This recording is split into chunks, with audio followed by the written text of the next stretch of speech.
Hello all. In this video, you're going to learn the concept CONCORD. We also call this as subject and verb agreement. In English, always the verb must agree with its subject. Then only the sentence is grammatically correct. For that, we have some rules. Let us see the rules in this video, one after other. Rule number one. A verb must agree with its subject in number and person. Means we use pronouns and nouns in subject place, and they have number and person. Number means singular number and plural number. Person is first person, second person, third person. So based on the number person, you have to use the verb. Look at the examples. The quality of mangoes was good. So here, mangoes is plural number and quality is singular number. So here, you're not supposed to get confused with the uh, mangoes and quality. Actual subject here is the quality. So you have to say the quality was good. So the quality of mangoes was good. If you write mangoes were, your sentence is wrong. Same like with other example. His knowledge of Indian vernaculars is far beyond the common. So here we are talking about knowledge, not about vernaculars. So the knowledge is. So always your verb must agree with the subject. Next, rule number two. So when you're joining a singular subject with the words like with, as well as, along, etc., they are parenthetical. Parenthetical means something like in brackets. When you're keeping something in brackets, that is, you're giving some extra information. So when you're reading, sometimes you leave that and read. So like that, look here, look at the examples. The house with its contents was insured. So here, leave this with its contents and read the sentence. The house was insured. That is the actual subject, the house, not the contents. So when you're connecting a singular subject with words like with, as well as, along with, um, you can leave the thing and consider the actual subject. Then you can write the correct verb. So if you are using singular subject, use the singular verb. Next, rule number three. So when you're using one of, so one of always followed by a plural noun. So one of my friends. So don't use plural verb after this. Maybe you take friends into consideration and there is a chance of using plural verb, but it is wrong. Reason, when you're saying one of my friends, you're talking about one out of many. So definitely you have to use plural noun after one of, but verb must be singular because you're talking about a single one out of many. So one of my friends likes war machine. So actually like is plural form and likes is singular form of the verb. So in simple present we use a verb added by s with he, she, it. He likes, she likes, it likes, singular. Okay, when we say they like, we like. So one of, after one of, use plural noun, but verb must be singular.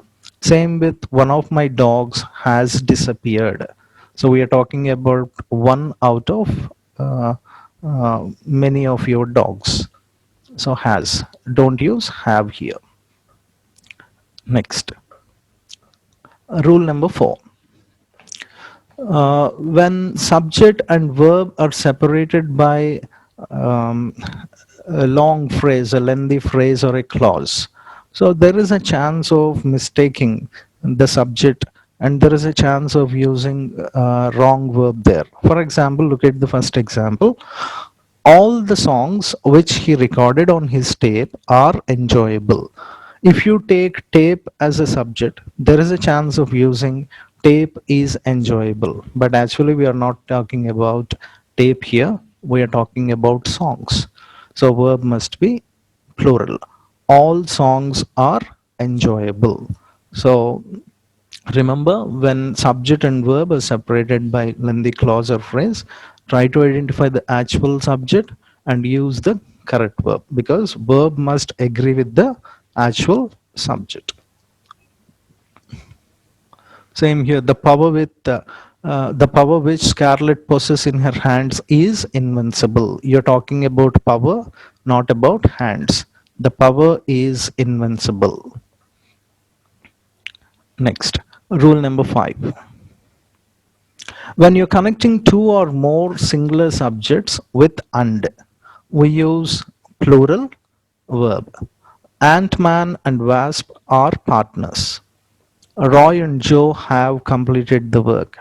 Ram, Rahim, and Albert go to college by bus. So when you're connecting two or more subjects with and, we are using plural verb. Okay, it's simple.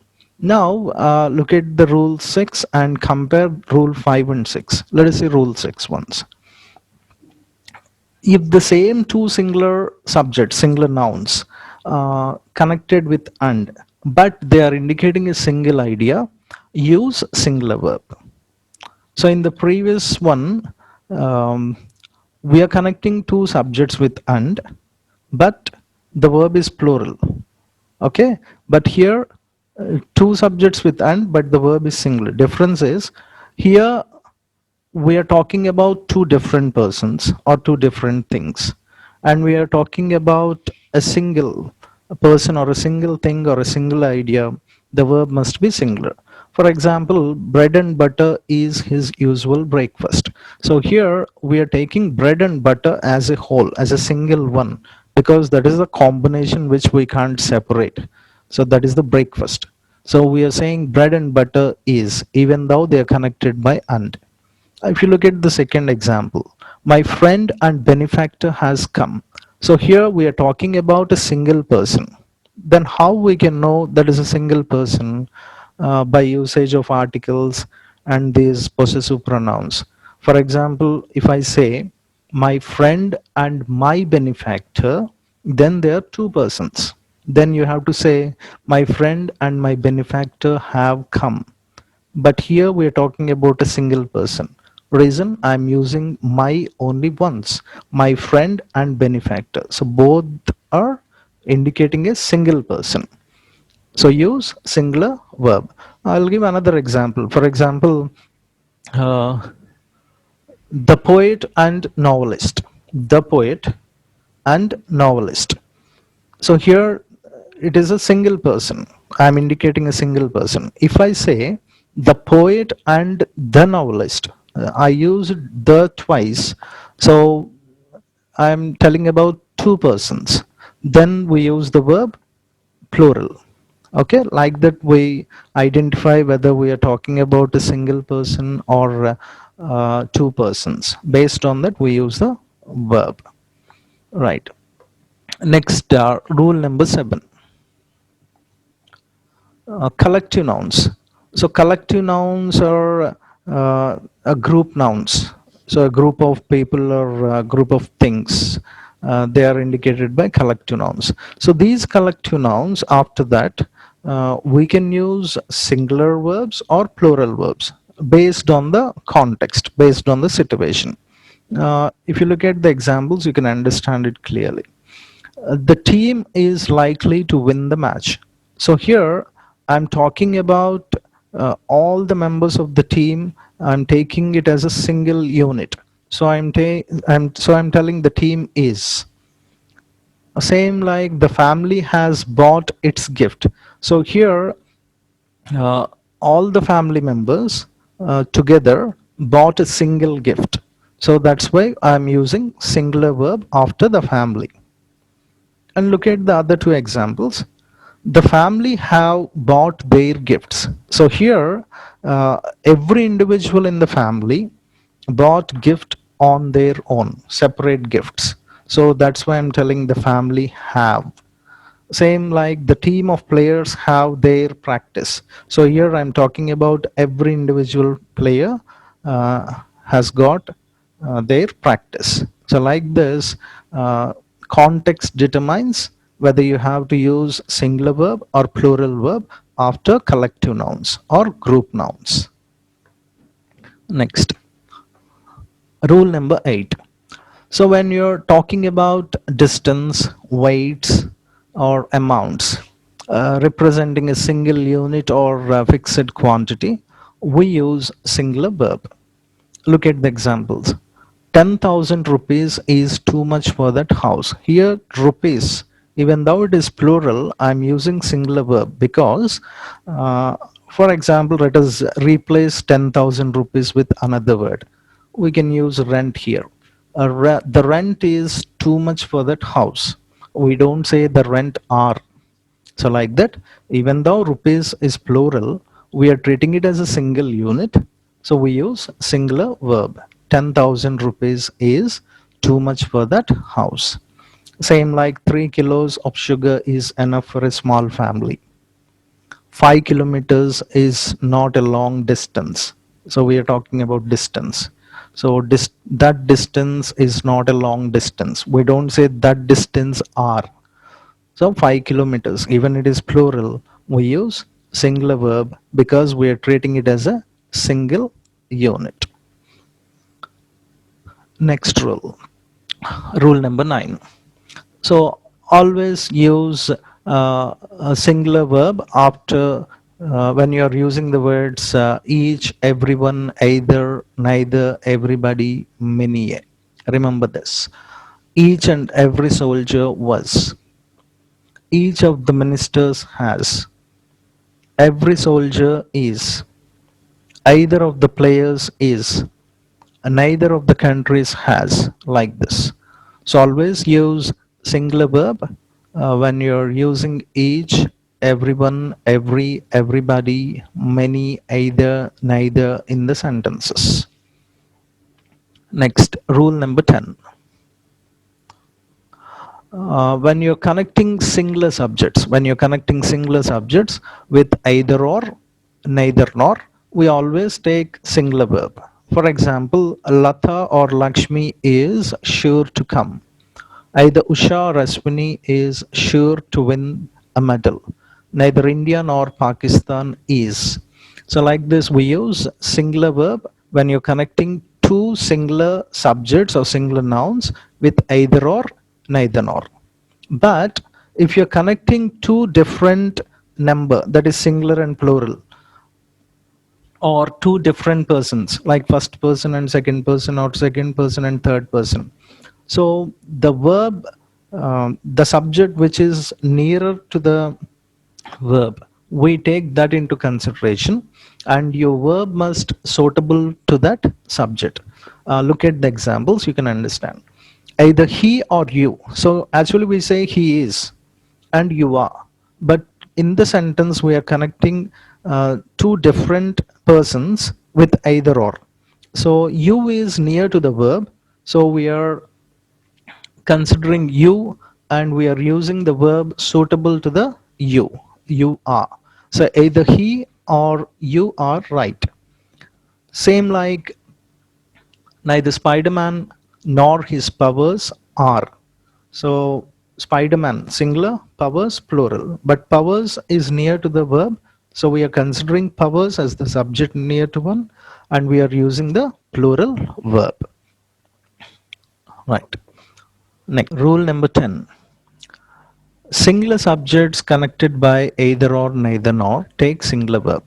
So when you're connecting two singular subjects with or, either or, neither nor, use singular verb. But when you're connecting subjects of two different persons or different number, verb must always agree with the subject which is near to it. If you look at the examples, you can understand. Either he or you are right. So here we are using he, third person, you, second person in the same sentence. And we're connecting these two with either or. So here, you is near to the verb. So we take that into consideration and we use the verb. So you are. Same with neither Spider-Man nor his powers are able to control Thanos. So here, Spider-Man is singular, powers plural. So powers is near to the verb, so we are using plural verb. Next, rule number 11. A lot of, a great deal of, plenty of, some of. When you're using these phrases, if you're referring to amount or quantity, use singular verb. For example, a lot of strength is gifted to Thor.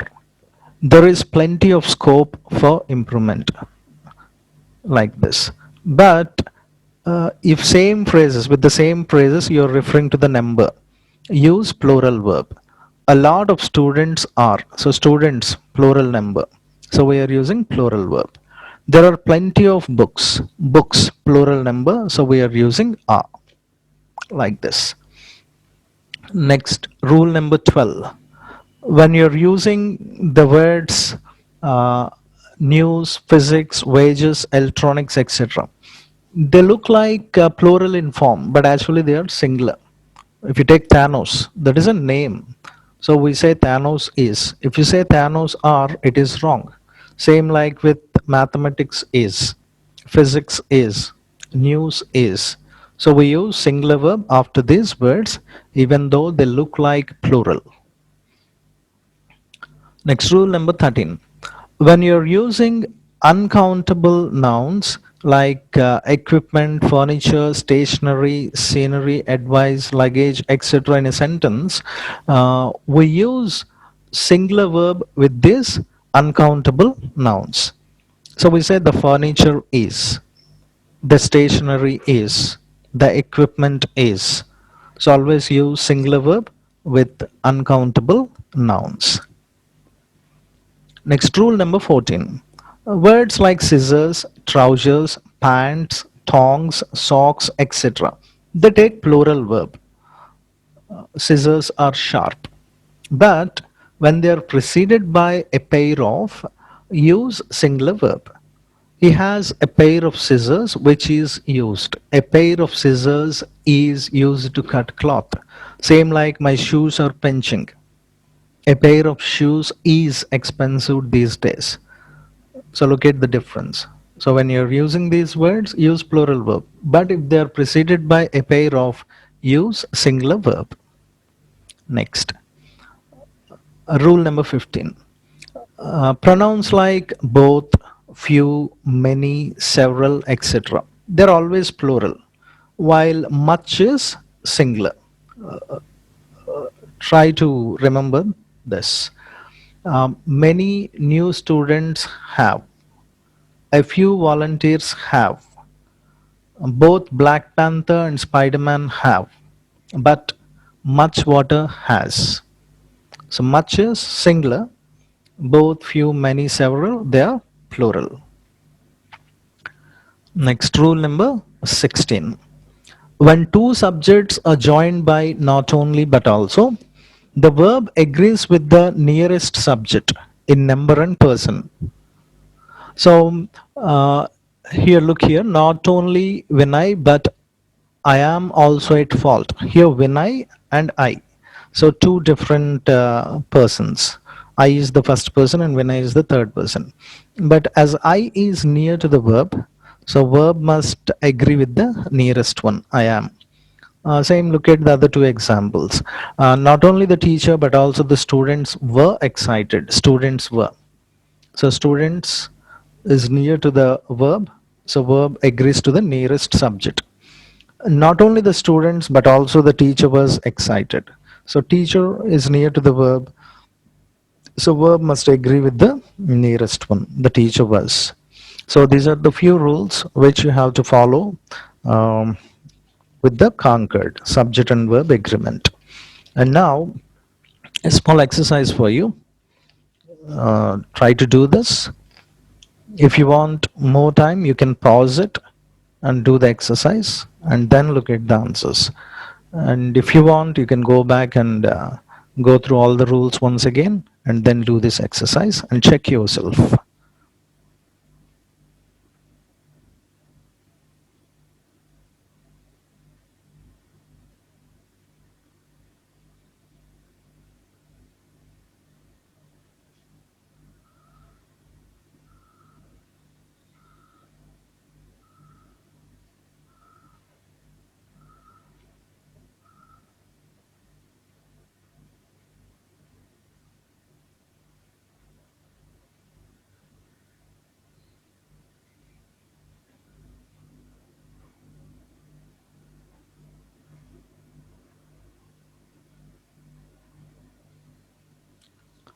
Now check your answers.